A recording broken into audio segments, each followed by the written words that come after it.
አዳም ወዴት ነህ ያልከኝ በፍቅር ድምጽ ፈለከኝ። ወንድ ልጅ እንደዚያ ነገር ቶሎ ውሳኔ መወሰን ይችልበታልና ሴቶች ብትጠነቀቁ ጥሩ ነው። በነገራችን ላይ ማለት ይታገሳል። ከዛ በኋላ አንዴ ቁርጥ ካደረገ በቃ ግን በጣም ይታገሳል። ሴት ልጅ ላይ ደግሞ ሌላ ብልጠት አለ። በብልጠቱም ተውት። አሁን ለጊዜው እህቶቼ እንዳትቀየሙኝ ነው እንጂ ሃንድል ማድረግ መቆጣጠር፣ ትዳራችሁ የሚያዝማም እየቻላችሁበት አቅም እያላችሁ ግን ሴትነት ውስጥ ያለች አንድ ትንሽ የደካማ ጎን አለች። ጠንካራ ጎናችሁ አሪፍ ነው፣ ግን ያቺ ትንሿ ጎን ትልቁን ያፈርስባችኋል።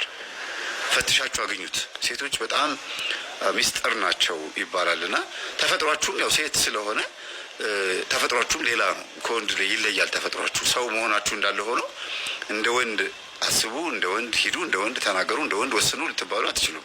ግን የእናንተ ተፈጥሮ ውስጥ ያለውን ነገር ለማሳየት ትህትናና ፍቅር በቂ ነው ለእናንተ። እንክብካቤ ለሴት ልጅ ከተደረገላት የሚያስፈልጋት ነገር ከተሟላላት አታስቸግርም የሚባለው አባባል አሁን ዘንድሮ የለም።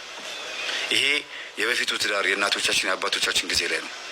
ጥሩ ልብስ ያለብሳታል፣ ቤት ውስጥ አስቤዛ ከሞላላት፣ ሰላሟን ከሰጣት፣ ማይረብሻት ከሆነ በጣም የሚገርም አይነት ፍቅር እየሰጣት በቤተሰቦቿ ፊት ጥሩ የሆነ ማንነት እንዲኖራቸው አድርጎ ሰላሟን ከሰጣት እሷም አታስቸግርም።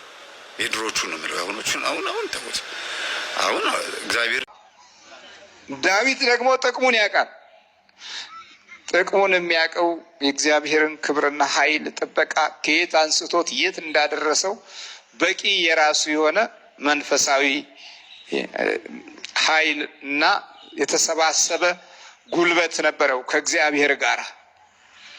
ይህንን ጥቅሙን ስለሚያውቅ የሰዎች ስድብና ንቀት ወይም ጥላቻ በጣም ግምት ውስጥ የማያስገባ ሰው መሆኑን የምናየው ስላንተ ስድብን ታግሻለሁና እፍረትም ፊቴን ሸፍናለች።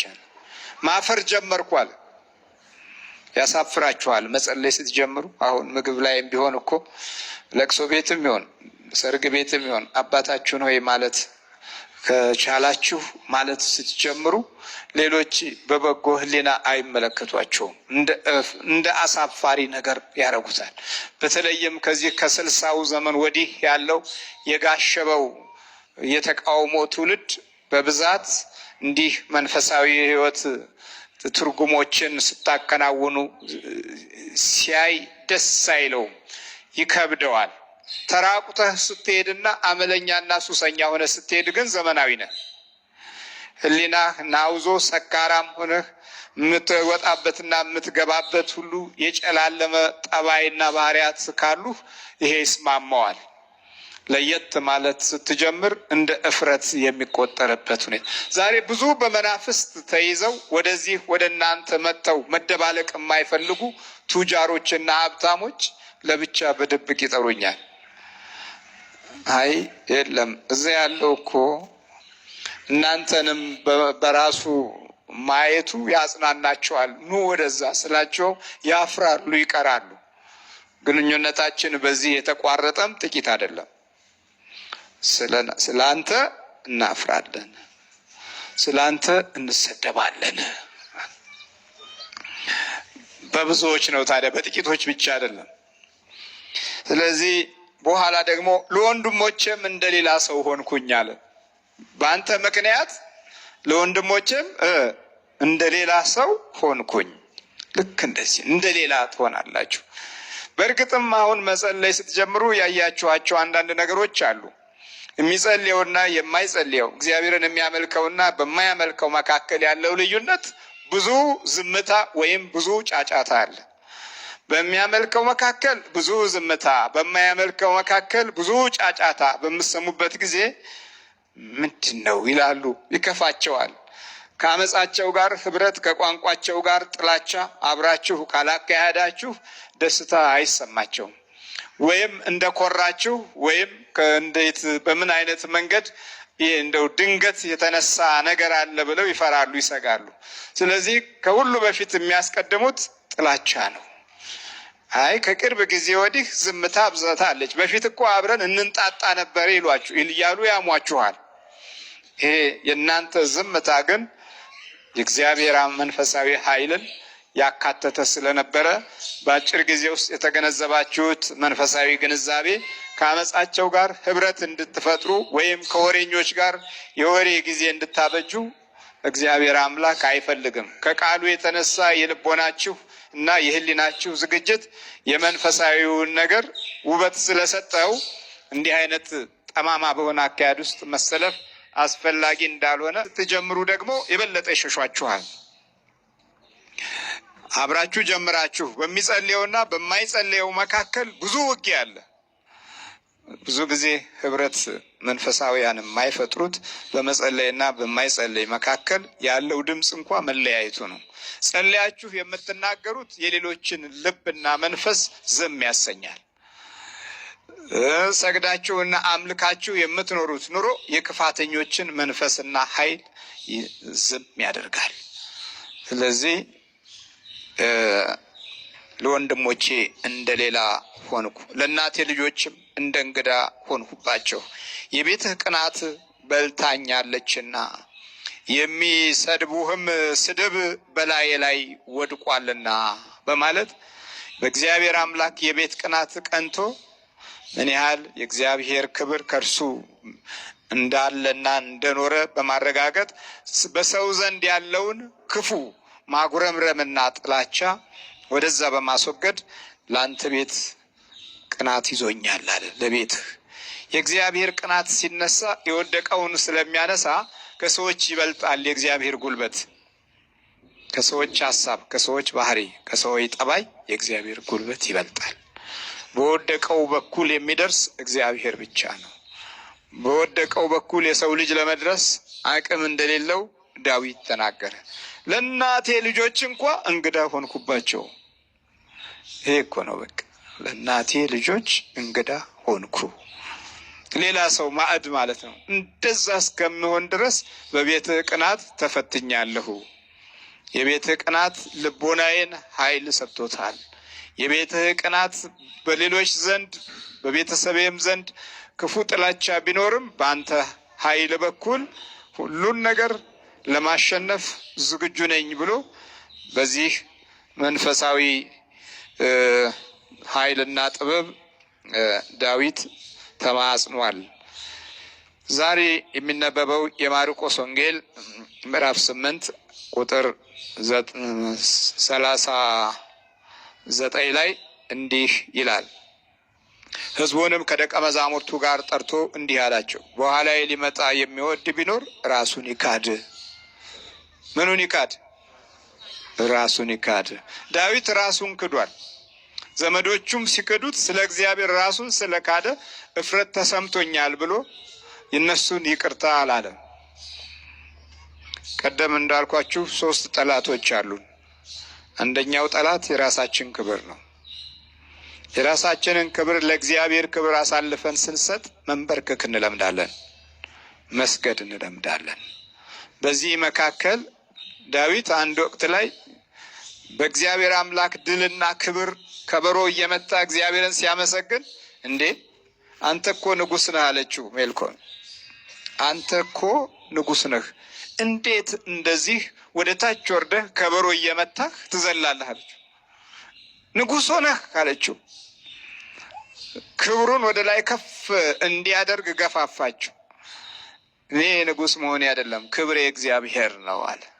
እግዚአብሔርን አከበረ። እርሷ ይህንን በመናገሯ መካን ሆና እስክትሞት ድረስ አልወለደችም። በእግዚአብሔር ክብር ላይ ስለተነሳሳች፣ በእግዚአብሔር ክብር ላይ ቦታ ስላልሰጠችው፣ ለክብር ቅድሚያ ስለሰጠች መካን ፍሬ አልባ ሆና ኖረች። የእግዚአብሔርን ክብር ዳዊት አስቀደመ። በሚስቱ ፊት የነበረው ዝቅ ብሎ የታየበት ሞገስ ለዳዊት ታላቅ ጸጋና ኃይል ሆኖ ተቆጠረለት። ንጉሥ እኮ ነህ። ብዙ ሰዎች በወንበራቸው፣ በስልጣናቸው፣ በማዕረጋቸው መካከል እግዚአብሔር እንዲገባ ክብሩና ኃይሉ ከውስጣቸው እንዲኖር መንፈሳዊ ፈቃድ አይኖራቸውም። ትልቅነታቸውን እዛው ለመጠበቅ በሚያደርጉት ግብ ውስጥ ብዙ የመንፈሳዊ ልምዶች ያመልጧቸዋል።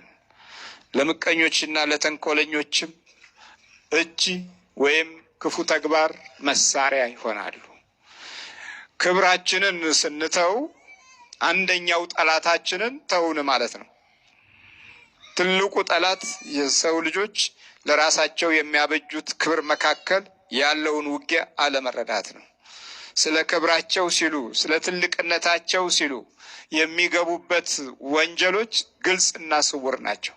አንዳንዱ ግልጽ ይሆናል፣ አንዳንዱም በስውር የተደበቀ ደባ ሆኖ እስከ ሞት ድረስ ተከትሏቸው ከሞቱም በኋላ የማይለቃቸው ውርደት ይሆናል። ስለ ክብራቸው ሲሉ ሌላውን ይጋፋሉ። ስለ ክብራቸው ሲሉ ሌላውን ይንቃሉ። ስለ ትልቅነታቸው ሲሉ ሌላውን ያባርራሉ፣ ያሸሻሉ፣ ያጠቃሉ። ባላስፈላጊ በሆነ ጥፋት ውስጥ የሚሰለፉት ስለ ክብራቸው ሲባል ነው። የትልቅነትን መንገድ እና ኃይል እንደ ስጋ ሳይሆን እንደ ዘላለም መልአክ አድርገው መጓዝ ሲጀምሩ ውርደት ይመጣል። ውርደቱ ደግሞ በጣም አደገኛ ነው። ስለዚህ ትልቁ ጠላት በክርስቲያኖች ሕይወት ውስጥ ስለ ራስ ክብር የሚደረገው ግብግብ ነው። አሁን እናንተ እንደዚህ እንደተቀመጣችሁት እምነቱ የሌለው ሰው ድንገት ናስቲ ቢባል መቀመጫ የለ ምን የለ ነው የሚለው። ዝቅታን የመልመድ ኃይል ስለሚያጥራቸው ሳያውቁት ከታች ወደ ላይ የሚነሳ ጥፋት አለ፣ አሊያም ከላይ ወደ ታች የሚነሳ ጥፋት አለ። ሳኦል ስለ ክብሩ ከታች ወደ ላይ የመጣበት ችግር ነበር። ከታች ወደ ላይ ማመጣ እረኛው ዳዊት መጣ። እሱ ላይ ነው፣ ክብሩ ላይ ነው፣ ብርታቱ ላይ ነው፣ ትልቅነቱ ላይ ነው። ግን ጠላትን ለማሸነፍ ያ ሁሉ ትልቅነት አልተመቸው። ጠላትን ለመጣል አቅም አላገኘም። ከታች ዳዊት ግን በአንድ ወንጭፍ እና ኪስ ውስጥ በከተታቸው በ5 ድንጋይ ጠላቴን ከ5ቱ በአንዱ ድንጋይ እመታለሁ ብሎ የእግዚአብሔርን ስም ጠርቶ በአንድ ድንጋይ ብቻ ጭንቅላቱን ብሎ ጎልያድን መሬት ላይ ፈጠፈጠው። ሰይፍ አልነበረውም፣ በጎልያድ ሰይፍ፣ ለዛውም ደግሞ በሳኦል ሰይፍ አይደለም፣ በራሱ በጎልያድ ሰይፍ አንገቱን ቆርጦ ወደ እስራኤል ተመለሰ። እግዚአብሔር ስሙ የተመሰገነ ይሁን። የላኞቹ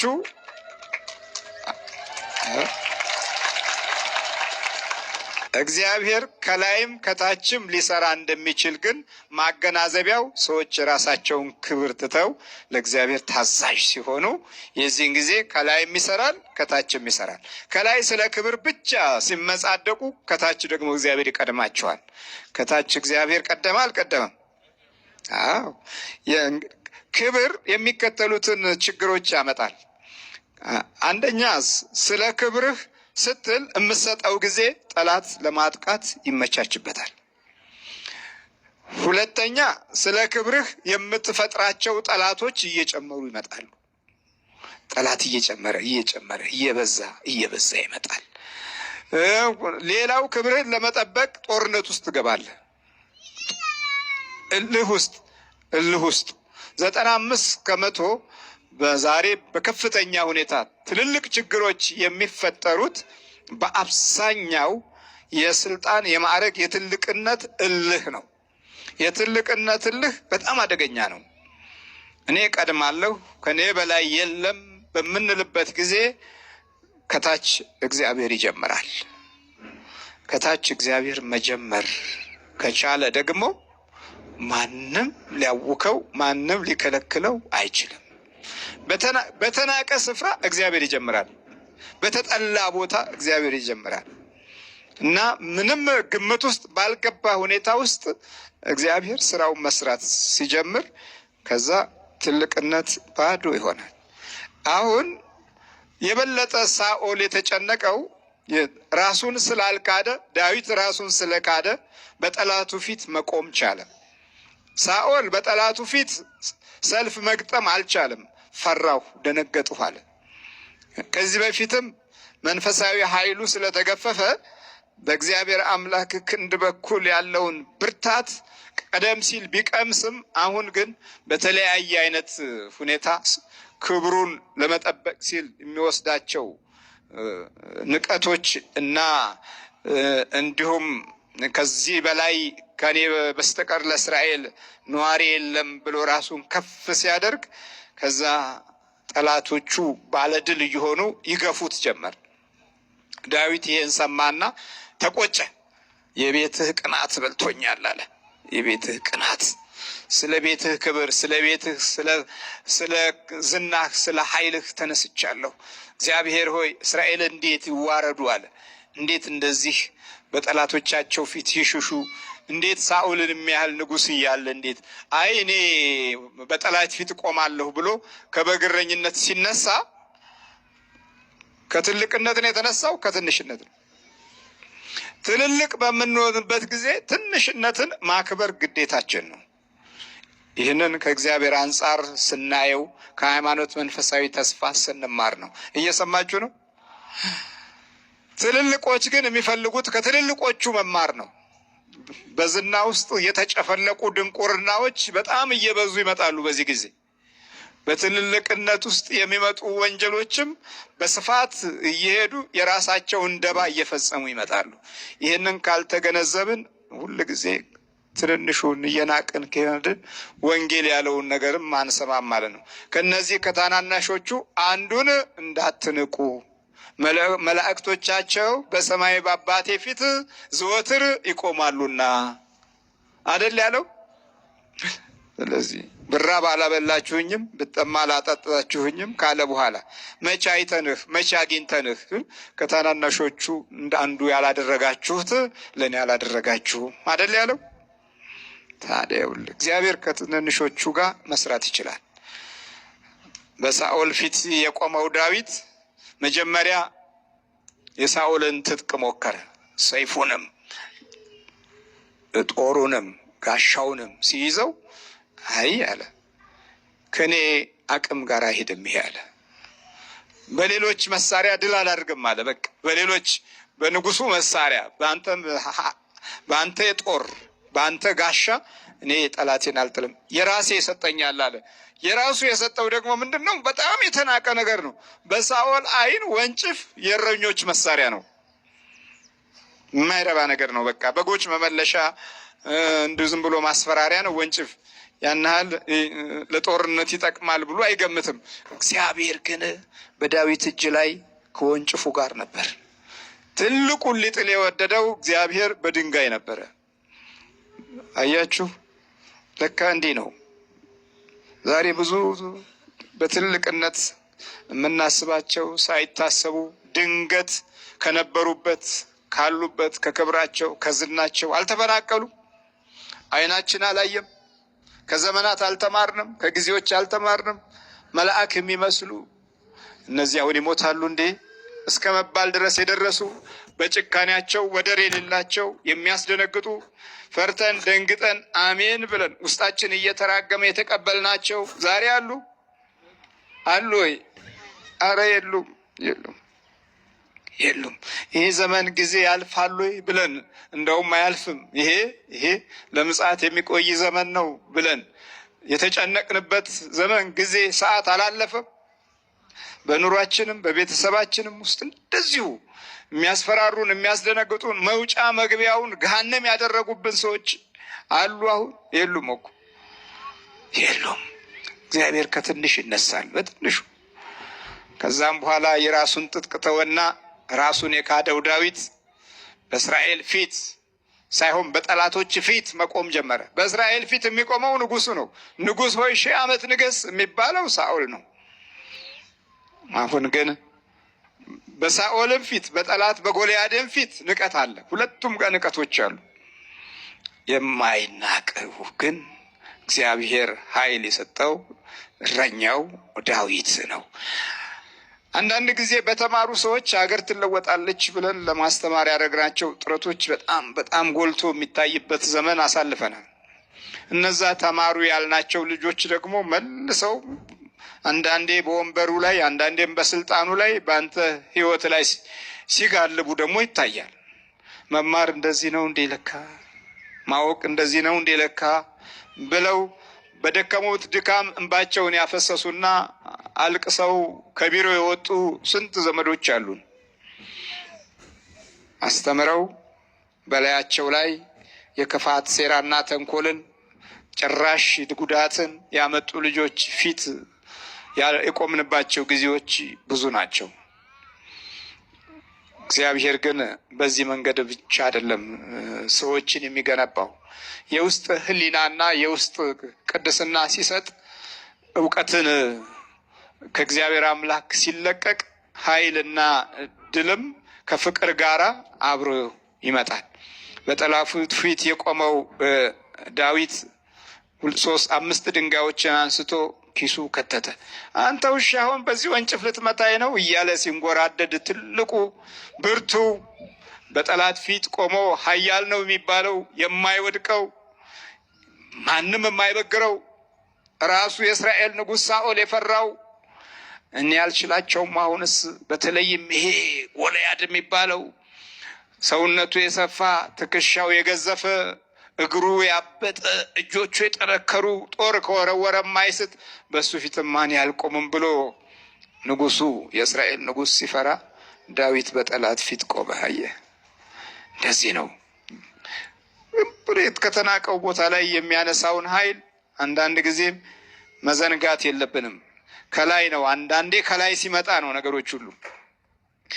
ከዛ በኋላ አንተ ውሻ አለው። በቃ አንተ ትንሽ ውሻ፣ አሁን እኮ በአንድ እጄ ነው መሬት ምደባልቅህ ሲለው፣ ተው እባክህ እኔ ውሻ አይደለሁም፣ እግዚአብሔር ከኔ ጋር ነው፣ በእግዚአብሔር ስም ግንባርህን እመታሃለሁ አለና ሲመታው ወንጭፉም ድንጋዩም እጆቹም እኩል ተስማምተው የጠላትን ግንባር መጠርቆስ ሲጀምር ያ ትልቁ ይወድቃል ያልተባለው ተጋደመ።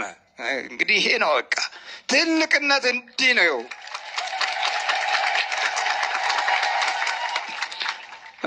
እንዲህ ያስተኛል እግዚአብሔር፣ እንዲህ ይጥላል። እንዲህ ነው የሚያደርገው እሱ።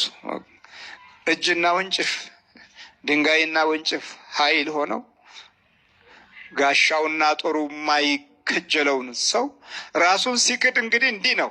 ለእስራኤል ሕዝብ ዳዊት ራሱን በመካዱ የጠላትን ኃይል በመስበሩ ታላቅነቱ ሲጀምር ሳኦል ቀና፣ ትልቁ ሰው ቀና።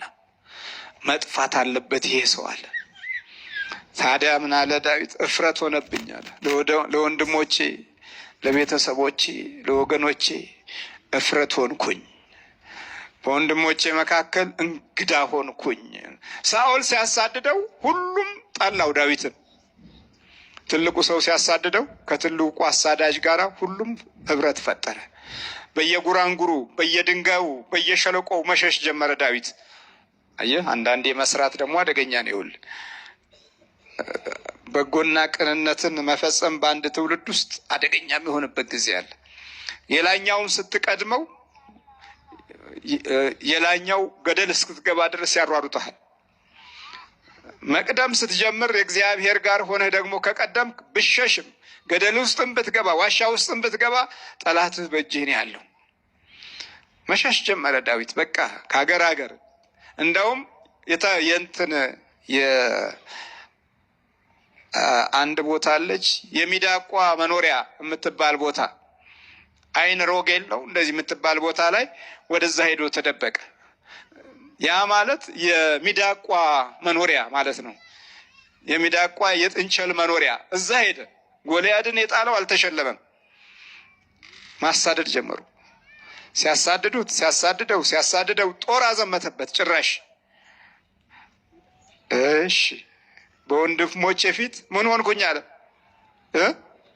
እንግዳ ሆንኩኝ፣ እንደ ጠላት ተቆጠረ። በኋላ ሲሸሽ አንድ ዋሻ ውስጥ ዳዊት ተደበቀ። ሳኦል ሆዱን አመመውና ወደ ዋሻው ሄደ። ንጉሱ ወደ ዋሻ ገባ።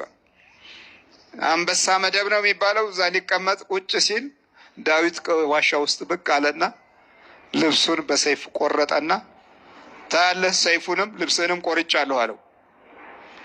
አይ በዚህ ጊዜ ነፍሱን ቢያጠፋ ይችላል፣ ታየኛለህ አለው። ቀና ሲል እዛው አንበሳ መደቡ ላይ ሆዱን ያመመበት ቦታ ላይ አገኘው። ውርደት አይደለም ነው? አይደለም?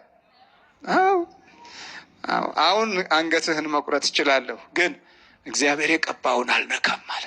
ስለ እስራኤል ክብርና ስለ እግዚአብሔር ዘይት ትቼሃለሁ አለው።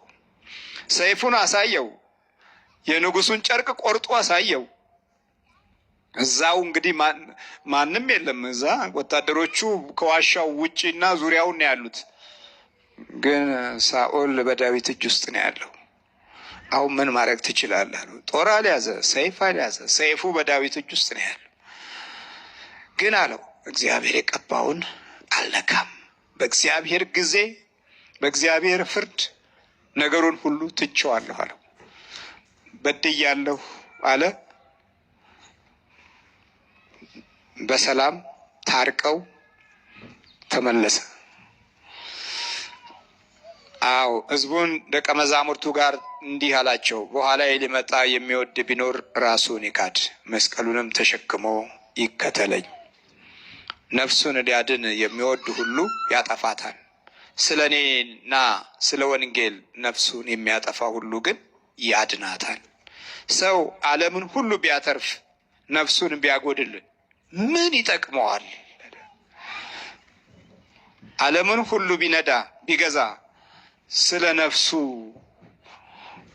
ቢጎድል ነፍሱን ቢያጣ ስለ ነፍሱ ምንም አይነት ግድ የለሽ ቢሆን ምን ይጠቅመዋል? ምንድን ነው ጥቅሙ? አሁን እንበላለን ብለው ቢበሉ የማይደሰቱ ብዙ ናቸው። እንጠጣለን ብለው ቢጠጡ የሚታመሙ ጥቂቶች አይደሉም። ለመጠጥ የሚኖሩ ብዙዎች ናቸው። ለእንጀራ ለሆድ የሚኖሩ ብዙዎች ናቸው። ግን ደስታ ደግሞ የላቸውም። ምን ይጠቅመዋል ነፍሱ ቢጎድለ? ከነፍስ ጋር ህብረት ስለሌላቸው ጭንቀታሞች፣ ውጥረታሞች ናቸው። የሚያደርጉትን እና የሚያቅዱት ሁሉ ከራሳቸው ጥቅም ጋር ብቻ ስለሚሆን የሚቀጥለውን ጉዳታቸውን ለመረዳት የነፍስ ህይወት የላቸው። ስለዚህ እንብላ እንጠጣ ያልንባቸው ዘመኖች የብዙ ህይወት ኪሳራዎች አስከትለዋል። በዛ ባሳለፍናቸው ዘመን ጾም የሚባል የለም፣ መብላት ነው መጠጣት ነው። ግን ተመልሶ የህይወት ረሃብ መጣ፣ የውስጥ ረሃብ መጣ፣ የባዶነት ረሃብ መጣ፣ ከህሊና የመጥፋት ረሃብ መጣ፣ የመቸገር ውስጥ የመጨነቅ ረሃብ መጣ።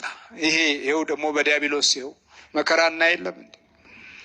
ችላ ያልንባቸው አመታቶች መካከል ያለው ትውልድ ግራም ያጋባ ሆነ። መሰረቱና አቅጣጫው የጠፋው ሆነ።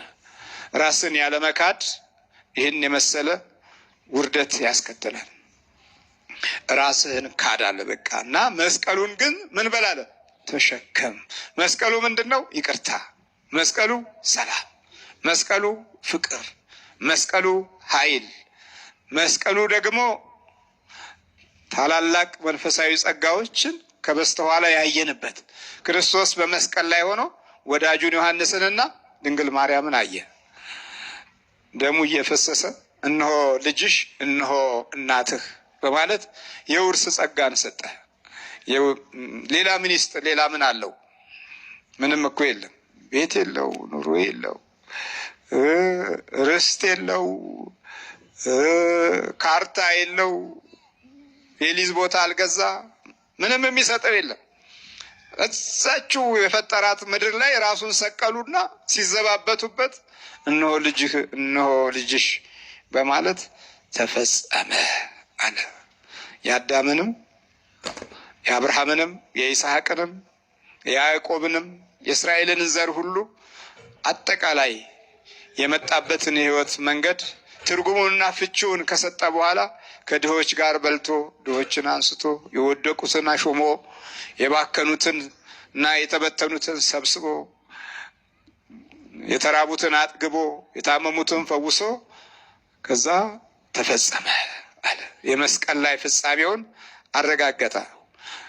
ለአብርሃም የተነገረው ተፈጸመ፣ ለያዕቆብም የተነገረው ተፈጸመ፣ ለሁሉም የተነገረው በነቢያትም የተወራው ተፈጸመ፣ በመሳፍንትም የተገለጸው ተፈጸመ።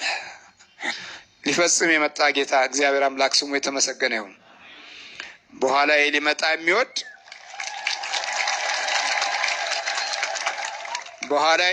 የሚወድ ቢኖር ራሱን ይካድ። ይሄ ራሱን የሚክድ ሰው የሚከተሉት መንፈሳዊ ባህሪያቶች ይታዩበታል። ራሱን ሲክድ ሌላውን ይወዳል። ምንድን ነው? ራሱን ሲክድ ሌላውን ይወዳል። አባቶቻችን ስለ ሌላው ኖረዋላ።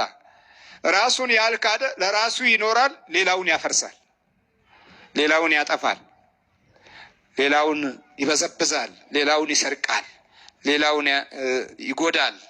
ራሱን ያልካደ ምልክቱ ይሄ ነው። ራሱን ሲክድ ሌላውን ይወዳል። የተቸገረውን ይወዳል፣ የተጨነቀውን ይወዳል፣ የተራበውን ይወዳል፣ የደህየውን ይወዳል፣ የወደቀውን ይወዳል። አዎ ወደ ታች የወረዱትን ይወዳል፣ ዘመን የጣላቸውን ይወዳል፣ ጊዜ የከዳቸውን ይወዳል። ይሄ ራሱን የካደ ሰው ምልክት ነው። ይህ ራስን የመካድ ትምህርት ደግሞ ከክርስቶስ ነው የምናየው። ክርስቶስ ራሱን ለመስቀል ሰጥቶ ሌላውን ይወዳል። እየተደበደበ ደብዳቤዎቹን ይወዳል፣ እየጠሉት ጠሊዎቹን ይወዳል።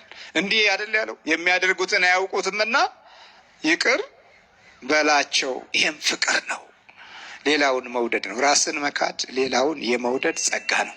ልክ ራሳችንን ስንወድ ደግሞ ሌላውን እናጠፋለን። ነጠላ ለመተት እንቆርጣለን፣ የውስጥ ገላ እንፈልጋለን፣ በየሰው ደጅ ሄደን እናደባለን፣ ደም እንረጫለን፣ አይጥ ገንዘን እንጥላለን፣ ዶሮ ጠመዘን እንወረውራለን፣ እርጉፎ፣ ፈጫሳ፣ መቺሳ ምናምን እያደረግን ከመናፍስት ጋር የተቆራኘ ህይወት እንኖራለን። ይሄ ራስን የመውደድ ነው። ራስን ስንወድ ዛርና ውቃቢ ይጫወትብናል።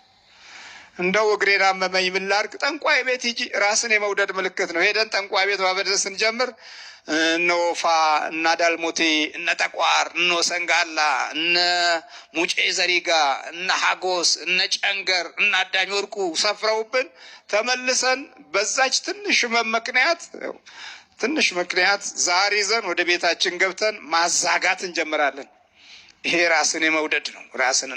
ራሳችንን ምን ላድርግ ነን ደግሞ የምንላቸው ነገሮች አሉ እና ምን ላድርግ እንደው ልጅ እኮ ነው ይባላል እና ስታመም ምን ላድርገው ይባላል። ስለዚህ ልጅ ወለደ አልጸደቀም ይባላል። ደግሞ ምንድን ነው? አብርሃምን አታየም እንዴ? ይስሐቅን እኮ ነው ለመስዋዕት ይዞ የቀረበው። ራሱን የካደ ስለነበረ ከእግዚአብሔር የሚበልጥ ነገር የለም ነው። በቃ የሚበልጥ ነገር የለም ማለት ይስሐቅን ለመስዋዕት ሲያቀርብ እግዚአብሔር አምላክ ነጭ በግ ሰጠውና መስዋዕቱን ተቀበለው። ያ በግ ኢየሱስ ክርስቶስ መሆኑን በራእይና በትንቢት ውስጥ ለአብርሃም ዘር ታላቅ እድልና ገጽታ ሆኖ ኖረ። እግዚአብሔር አምላክ ስሙ የተመሰገነ ነው።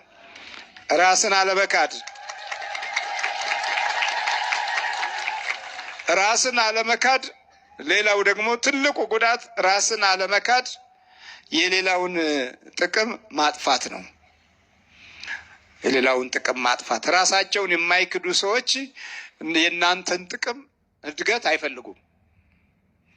ስለዚህ የእናንተን እድገት ወደ ታች ለማውረድ ወደ ገደል እንዲገባ ለማድረግ ባለ በሌለ ጉልበታቸውና ተንኮል ይጀምራሉ። በተለያየ አይነት ዘዴ በምቀኝነት መንፈስ ይነሱባችኋል። ይሄ ራስን ያልካደ የሌላውን ጥቅም ለማጥፋት በሌላው ለመጠቀም የሚያደርጋቸው ክፋቶች አንዱ መግለጫ ነው።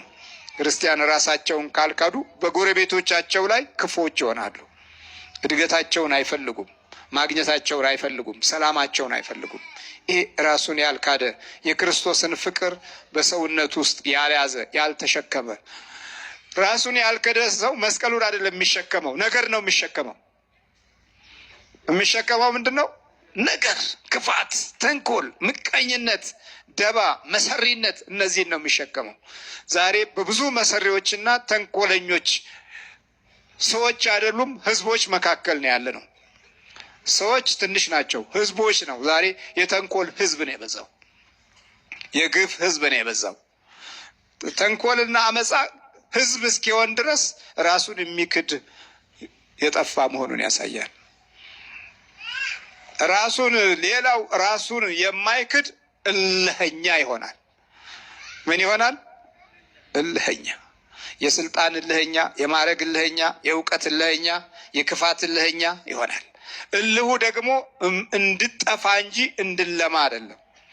የእልህ ባህሪያቶች ጥሎ ማለፍን የሚያሳዩ ናቸው። ሌላውን ገፍቶ፣ ሌላውን አውድሞ፣ ሌላውን አፍዞ፣ ሌላውን አደንግዞ ማለፊያ መንገድ ነው እልህ ራሱ። ሌላው ራሱን የማይክድ የዲያብሎስ መግለጫ ይሆናል። የምን መግለጫ ይሆናል?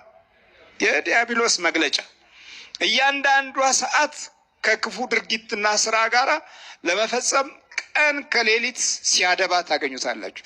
ዲያብሎስ ሰውን ማጥፋት ስለሚፈልግ እንዲህ አይነት አጥፊዎችን ሲያገኝ በጣም ይደሰታል። ስለዚህ እግዚአብሔር ራሳቸውን በካዱ ሰዎች ክብሩን ሲገልጥ፣ ዲያብሎስ ደግሞ ራሳቸውን በማይክዱ ሰዎች ውርደትንና ጥፋትን ይገልጣል። ለዚህ ነው የተመተተብን እኮ፣ ለዚህ ነው የፈዘዝ ነው፣ ለዚህ ነው የደነገዝ ነው። ስለዚህ መስቀልን ተሸክሞ የማይከተለኝ ነፍሱን የጎዳ ነው አለ። መስቀልን ተሸክሞ የሚከተለኝ ግን ራሱን የካደ ስለሆነ የነፍሱን ኃይል ከስጋው ጋር ይይዛል። ስለዚህ በጠላት ፊት ምንም አይነት ጉዳት፣ የፈለገው አይነት ደባ ቢመጣ መቋቋም የሚችልበትን ጉልበት እግዚአብሔር አምላክ ይሰጠዋል። ዓለምን የፈጠረው ቃሉ ሰው ስለሆነ እንድንወድቅ የማይፈልገው አምላክ እኮ ለዚህ ነው ቃል ስጋ ሆነ አይደል ያለው። በሱ ጸጋንና እውነትን ተመልተን ዘርና ጎሳ ሳይለይ ለሁሉም ምሕረትንና ቸርነትን ሰጥቶ ወደ ሰማይ ከፍ ከፍ አለ፣ አረገ። ስለዚህ ሰው ዓለሙን ሁሉ ቢያተርፍ ነፍሱን ቢያጎድል ምን ይጠቅመዋል? ሰውስ ስለ ነፍሱ ቤዛ ምን ይሰጣል? ምን አለው የሚሰጠው? በቃ እኮ ምንም። የአመፃ ገንዘብ ሲያልቅ በዘላለም ቤቶች እንዲቀበሏችሁ ለእናንተ በአመፃ ገንዘብ ወዳጆችን አድርጉ በማለት ደግሞ ይነግረናል። በዘላለም ቤቶች ምን እንዲሏችሁ? እንዲቀበሏችሁ። ስለ ነፍስ ማለት በአብርሃም በይስሐቅ በያዕቆብ በኩል ያለውን የዘላለም የቃል ኪዳን ተስፋና ሕይወት እንድንወርስ ስለ ዘላለም ቤቶች በአመፃ ገንዘብ ተጠቀሙበት በማለትም በጎነትንና ቅንነትን ከተግባር ጋር የሚውል መንፈሳዊ ጸጋ። አዳም ወዴት ነህ ያልከኝ፣ በፍቅር ድምፅ ፈለከኝ። አልብሰኝ ነጩን ልብስ፣ እወድሃለሁ ኢየሱስ፣ አከብረሃለሁ ክርስቶስ።